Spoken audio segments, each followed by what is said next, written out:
So, ఇప్పుడు అందరిలో ఉన్న ప్రశ్న, రేపు కాలేజీలు ఉంటాయా? తెలంగాణలో కాలేజీ ఫంక్షనింగ్ ఉంటాయా? అని చెప్పేసి అందరూ ఎదురు చూస్తా ఉన్నారు. సో, ఇప్పుడు వరకు వచ్చేసరికి ఈ రోజుతో మూడో రోజు సక్సెస్‌ఫుల్‌గా బంద్ ప్రక్రియ అనేదైతే కొనసాగింది. మరి రేపటి సంగతి ఏంటి? అసలు వీళ్ళు ఎలా ఉన్నారు? ఈ ఫెడరేషన్ వాళ్ళు ఎలా ఉన్నారు? ఏంటి పరిస్థితులు? అని చెప్పేసి ఇప్పుడు మనం మాట్లాడుకుందాం. ముందుగా అయితే ఇంతవరకు ఈ ఛానల్ సబ్స్క్రైబ్ చేసుకున్న వాళ్ళు సబ్స్క్రైబ్ చేసుకొని వీడియోని లైక్ చేసి షేర్ చేయండి. మీకేమన్నా డౌట్స్ ఉన్నట్టయితే కాల్ బిఫోర్ ద్వారా కాల్ చేయండి. తెలుగు ఇంజినీరింగ్ ఎడ్యుకేషన్ టెలిగ్రామ్ ఛానల్‌లో జాయిన్ అవ్వండి.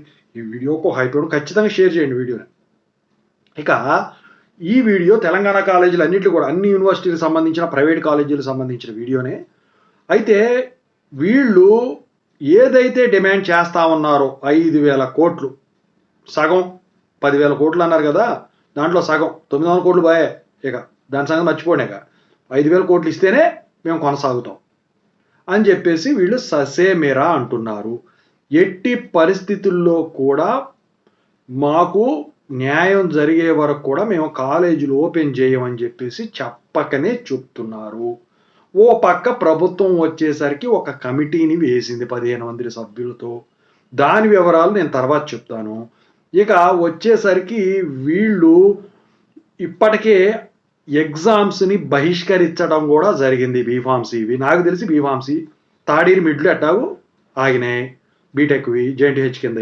ఇక మిగిలిందల్లా ఏంటి, డిగ్రీ కాలేజీలు పీజీ కాలేజీలు అన్ని యూనివర్సిటీ కింద జరగాల్సినవి ఏవైతే టైం టేబుల్స్ వచ్చినాయో, ఏవైతే నోటిఫికేషన్స్ వచ్చినాయో ఇవన్నిటికి సంబంధించినవి కూడా ఇలాగే కొనసాగితే ఖచ్చితంగా ఇవి కూడా పోతాయి వెనక్కి.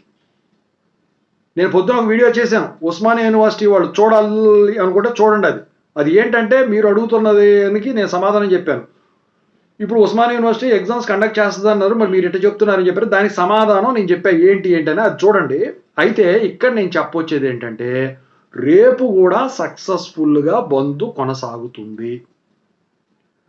ఈ రీఎంబర్స్మెంట్ బకాయిల మీద ప్రభుత్వం నుంచి ఎటువంటి రెస్పాన్స్ లేదు.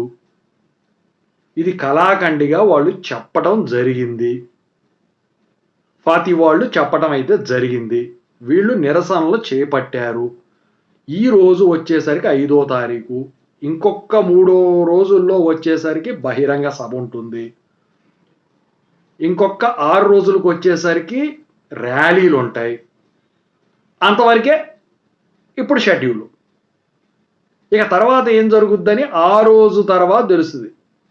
సో నేను ఒక వీడియో చేశాను, ఇప్పుడున్న పరిస్థితుల్లో డబ్బులు వేయటం కుదరదు. ఒకవేళ కుదిరినా ఏదన్నా ఈ గనక నోటి ఎమ్మట మాట తూలినా కూడా మళ్ళీ ఆగిపోద్ది. జరిగినాయే. సో ఇట్లాంటి పరిస్థితుల్లో కాలేజీలు ఏది కూడా ఓపెన్ చేస్తారని చెప్పేసి ఎవరూ భావించరు కూడా. ఇప్పుడు ఫస్ట్ 2 రోజులు గురించి నేను చెప్పాను, జస్ట్ కాలేజీలు అట్లా పెట్టుకున్నాయి 2 రోజులు బంద్ అని చెప్పేసి, దాన్ని కొనసాగించే కదా. ఫస్ట్ 2 రోజులు ఫ్యాకల్టీ వచ్చిన వాళ్ళు కూడా కాలేజీలు కొన్ని పంపించేస్తారు, ఇంటికాడ ఉండడం బాబు అని. జీతాలు ఎక్కడి నుంచి చేస్తారు? ఓకేనా.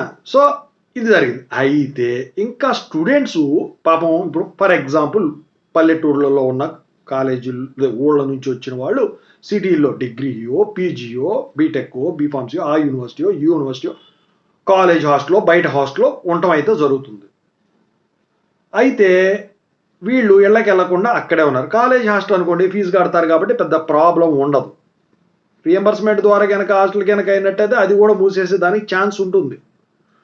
చాలా మందికి నాకు తెలిసి బయట హాస్టలే ప్రిఫర్ చేస్తారు, అమ్మాయిలైనా కానివ్వండి అబ్బాయిలైనా కానివ్వండి. లేడీస్ సెపరేట్ అబ్బాయిలు సెపరేట్ ఉంటుంది కాబట్టి మరి అవి బంద్ ఉండదు, ఇంటి దగ్గర పంపిస్తూ ఉంటారు. మరి ఇది ఎన్ని రోజులు కొనసాగుతుందో తెలియదు. ఇంటికి వెళితే మళ్ళీ వెంటనే పిలిచారంటే రావాలి. ఎందుకంటే దసరా అప్పుడు వచ్చేసరికి ఏం జరిగింది, పంపించిన వాళ్ళని కూడా వెనక్కి రప్పించేశారు తెల్లారి పొద్దున్నే. సండే పంపిస్తే మండే మార్నింగ్కి రమ్మన్నారు. ఇది ఈ తలనొప్పి అంతా ఎందుకు రా బాబు అని చెప్పేసి హాస్టల్లో కూర్చున్నారు. ఇక ఆడపిల్లలు అయితే చెప్పనక్కర్లేదు, మొబైల్ ముందు కూర్చొని హ్యాపీగా హాస్టల్లో కూర్చున్నారు. సో ఇప్పుడు రేపు కూడా కంటిన్యూ అవుతుంది కాబట్టి ఇక ఎల్లుండిది రేపు సాయంత్రం తెలుస్తుంది. ఎల్లుండి కంటిన్యూ అయింది అనుకోండి, అవతల ఎల్లుండి సాయంత్రం తెలుస్తుంది. సో రోజు రోజుకి ఇది పెరుక్కుంటా పోతూ ఉంటుంది తప్ప ఇక ఇప్పట్లో తేలే విషయం అయితే లేదు. నేను ఒకటి చెప్పాను. ఎప్పటి వరకు ఇది ఉండేదానికి ఛాన్స్ ఉంటది అని చెప్పేసి. అప్పటి వరకైతే నేను కళాఖండికి చెప్పగలను. అప్పటి వరకు కాలేజీలు క్లోజే. ఇక తర్వాత ఏంటని చెప్పేసి నేను ఎప్పటి వరకు చెప్పానో అప్పుడు మాట్లాడుకుందాం. ఓకేనా? సో, ఇక పదే పదే చెప్పినా కూడా అనవసరం అండి. రేపైతే ఖచ్చితంగా అయితే ఉండదండి. ఇప్పటివరకు సెలవులు ప్రకటించిన వాళ్ళు రేపు కూడా ప్రకటిస్తారు. నడుపుతా ఉన్న వాళ్ళు ఎవరైతే ఉంటారో వాళ్ళు మాత్రం నడిపే ధైర్యం చేస్తే మనం చేసేది ఏం లేదు. అది వాళ్ళ స్వవిషయం అది. సో, మొత్తానికైతే కాలేజెస్ ఏవైతే ఉన్నాయో తెలంగాణలో అన్ని రకాలవి సంబంధించిన బంద్ కంటిన్యూషన్ సంబంధించిన అప్డేటు ఇది. ఓకేనా? సో, ఇంకా అప్డేట్స్ వస్తే మీకు పెడతాను. వీడియోని షేర్ చేయండి. దయచేసి షేర్ చేయండి. Thank you.